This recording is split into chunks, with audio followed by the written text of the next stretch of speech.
Friends, పెళ్ళైన తర్వాత మీ బంధం నిలబడాలంటే కొన్ని వదులుకోవాలి, కొన్ని పట్టుకోవాలి. అవును, ఇది మాత్రం ఖచ్చితంగా నిజం. వీటిలో ముఖ్యమైనది ఏమిటంటే ఫ్రెండ్షిప్ అంటే స్నేహం. స్నేహం అంటే మామూలు స్నేహం కాదండోయ్, ఆడ మగ మధ్య స్నేహం. సో ఈ స్నేహం వల్ల 2 కాపురాల మధ్య ఎలా గొడవలు వచ్చాయో తెలుసుకుందాం. రాణి మరియు మురళి భార్యాభర్తలు. మురళి ఇంజనీరింగ్ చేసి సాఫ్ట్వేర్ కంపెనీలో జాబ్ చేస్తున్నాడు.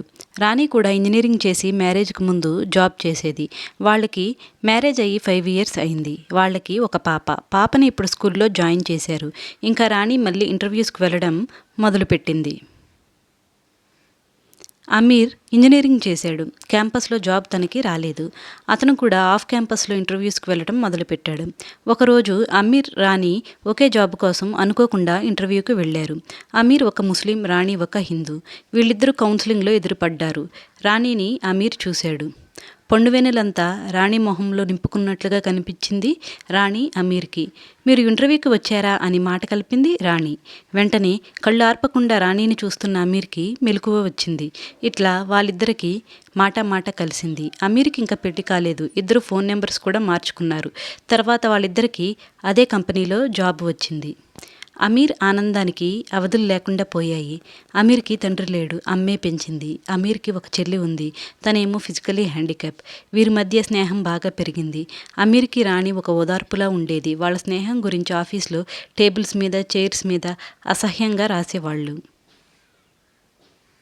ఏ తప్పు చేయనప్పుడు మనం ఎవరి మాటలకు బాధపడాల్సిన అవసరం లేదు అని రాణి అమీర్ని ఓదార్చేది. తర్వాత అమీర్కి పెళ్ళయింది. కానీ వాళ్ళ స్నేహం మాత్రం సాఫీగా అలా సాగిపోతుంది. తర్వాత అమీర్కి ఆఫీస్లో ప్రమోషన్ వచ్చింది. వేరే సిటీకి ట్రాన్స్ఫర్ అయ్యారు. ఇంకా రాణి తనకి కనిపించదని అమీర్కి కన్నీరు ఉబ్బుకు వచ్చాయి. కానీ రాణి తన కుటుంబంతో హాయిగా ఉంటుంది కదా అని తనలో తానే అనుకున్నాడు. కష్టసుఖాలు పంచుకోవడానికి ఫోన్ నెంబర్స్ ఉన్నాయి. పైగా నెలకు 2 సార్లైనా కలుద్దామని అనుకున్నారు.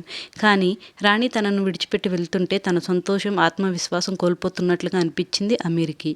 తర్వాత అమీర్ వాళ్ళమ్మ మంచి సంబంధం చూసి తనకి పెళ్లి చేసింది.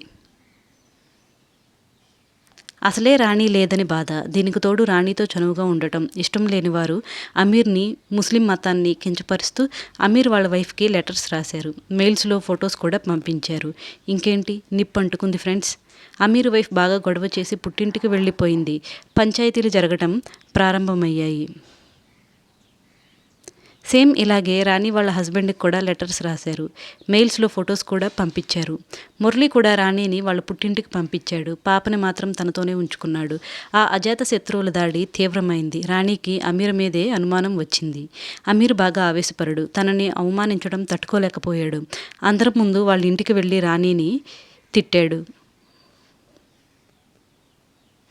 దీంతో రాణి తన కాపురం నిలబెట్టుకోవడం కోసం అమీర్ మీద కేసు పెట్టింది.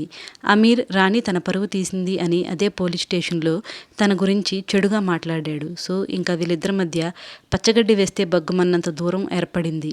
అమీర్, రాణికి శారీరక సంబంధం లేకపోయినా గొడవలు కాస్త కేసులుగా మారాయి. అందుకే పెళ్ళైన తర్వాత ఇలాంటి పనికిమాలిన స్నేహాలకి చెక్ పెట్టాలి. ఇక్కడ నష్టం ఇద్దరికీ జరిగింది ఫ్రెండ్స్.